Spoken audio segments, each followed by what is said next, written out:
Why is he being so cold all the time? Aren't we supposed to get closer when we started dating? Hey, do you like our videos? Then don't forget to subscribe to our channel so that you'll get our notice when a new clip comes out. If you have any questions regarding interpersonal relationship psychology, feel free to drop us a comment below. We'll try our best to answer your questions. Have you ever watched the TV series Sherlock Holmes? Compared with John Watson, who was rather affectionate and agreeable, don't you think that the protagonist, Sherlock Holmes, seems pretty cold-hearted? Although nothing was ever said about Sherlock's attachment style, we can somehow fathom him being an avoidant person. Whether it's judging from his paradoxical interactions with his brother, Sherlock Holmes, or from his arrogant and apathetic personality, we can clearly see signs of the avoidant attachment style. Yes, it's true that he's on the extreme side of the avoidance spectrum. Not everyone with an avoidance style would be like this. But here's a question for you. Think about your current or past relationships. Have you ever been with someone who makes you go that your relationship is actually your own relationship? It's as if he doesn't really need you. A lot of times, you may feel that she doesn't care about your feelings. Meanwhile, she rarely shares her thoughts with you as well.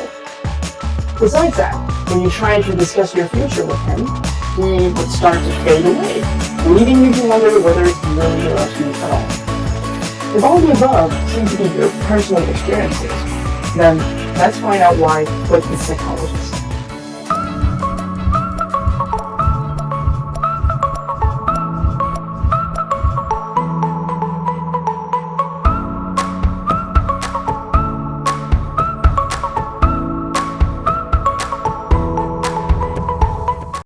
Hi everyone, I'm Chen. Welcome back to MACHIEN on interpersonal relationship psychology.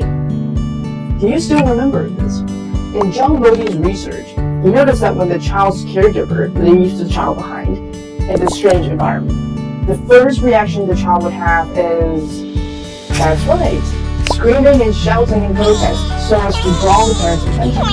If the protest was to call her parents back to her, she would then be clouded in despair. If the issue of despair were never solved, that is, the parents never came back to her, or failed to give her any emotional support when they returned, the child would then form an invisible wall, blocking her inner world from the outside world. These are exactly the experiences of those avoidant individuals. When they are young, their attachment figures often ignore their emotional needs. Even if the adults provide them with sufficient food and material goods, once they're faced with the child's emotions, they become cold and indifferent to their needs. For instance, when the kid gets hurt and is crying out loud, the parents of avoidant individuals will likely tell the kid to shut up and stop crying. It's just a scratch, there's nothing to cry about. Or perhaps, in multiple child families, when the child is bullied by her siblings and cries for help, her parents will request that she stops crying and that she tackles the problem herself. What's more, when the kid is still too small to face external threats, the caregivers of avoidant individuals always ask the child to grow tough and be independent, such as having the kid go to school on his own when he is yet too young to be safe. If the child shows any signs of an emotional need, such as wanting to hug her mom or wanting to hold hands with her on a walk, normally, avoidant parents will likely turn her down, asking her to just do the walk and stop the talk. So, from an early point on, avoidant individuals then hold the belief that their emotional needs will not only never be satisfied, but also be greatly disgusted by others. Since then, they start to suppress their emotional needs because they know that they will never get anything from these expectations, besides loathing and disapproval. Gradually, they learn to hide their emotions and feelings. When faced with things causing unhappiness, rather than sharing their disappointment with close others, they tend to tell themselves to ignore it or solve emotional problems. In the end, we may feel that they are super rational beings incapable of human emotionality. On the outset, or for those not very close to them, they always look like happy and loving kids who accomplish things by themselves. Instead of saying that they don't need parents worrying for them, It's actually more like they're not sure if they have the right to have inventory. When they enter into adulthood, avoidant individuals seem pretty normal on the surface. They may share mutual relationships with many friends, and may even enjoy the interactions with others. But when it comes to close relationships and sharing about their inner selves, they are at a mess. For instance, when they have a fight or a dispute with their partner, avoidant individuals will become very cold and try to detach from the relationship as if they don't care about their partner or relationship at all.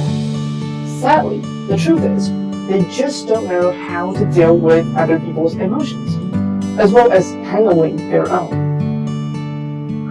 As they've never experienced significant others caring about their emotions, they then have a hard time articulating their own emotions. Let's take Sherlock Holmes as our example here.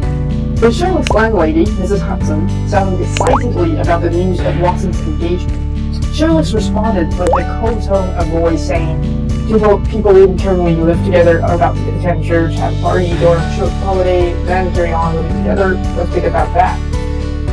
It's already strange enough to see Sherlock being so indifferent to his best friend's big news, isn't it? But soon we'll see this is not it. After hearing Sherlock's cold remark, Mrs. Hudson then retorted, "Well, you wouldn't understand, because you always live alone."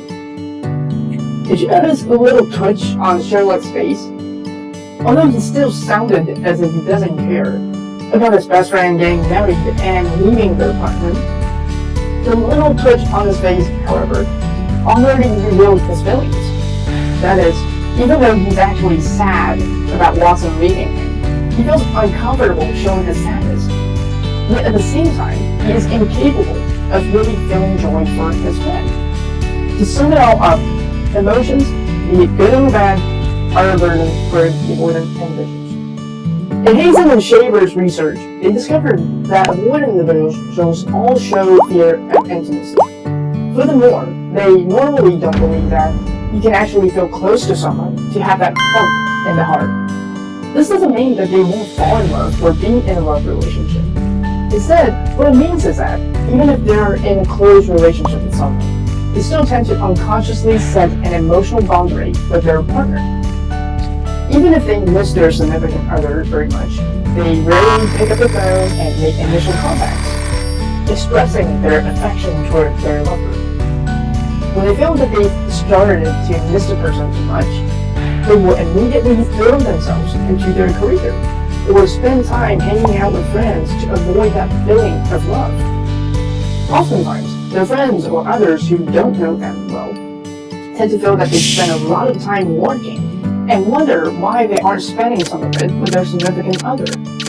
Also, even though they seem to hang out pretty well with their friends, they hardly view them as their attachment figures. In another study by Bartholomew and Horowitz, when avoidant individuals describe their self-value and the appraisals for others, they tend to view themselves in a positive manner, but not much so toward others, especially when it comes to dealing with emotions. They tend to blame their significant others for an argument, or accuse them for giving themselves a hard time, when they're actually the ones refusing to face the problem. However, later attachment theorists found that this tendency for avoidant individuals to hold contrary appraisals actually works as a self-protective mechanism. The sad truth is that, as Mary Ainsworth's strange situation experiment pointed out, avoidant individuals have been raised by parents who made them feel that the world is a dangerous place, which is why they tend to view lovers' caring behaviors as threats. Now you know why they rarely share their inner life with others, why they rarely form intimate relationships with someone, and why they're afraid of relying on others, as well as having others relying on them. It's all because they have a very fragile self, who fears to feel further pain and hurts. Do all these facts help you better empathize with your lover now? If you care about them, I guess you don't want to chase after them every day, asking them whether they love you or care about the relationship. The thing that you need to do for them most is to stay by their sides, even when they say something hurtful, when the strong emotions hit again, letting them know that you'll be there for them. and wait patiently for them to open up themselves to you. Certainly, this is not an easy task, especially if you're an anxious attachment lover yourself. So, what should you do then? Well, why don't you subscribe to our channel first, so that when we talk about the transformations of attachment style, you get to learn them firsthand. So, I'll see you next time. Goodbye.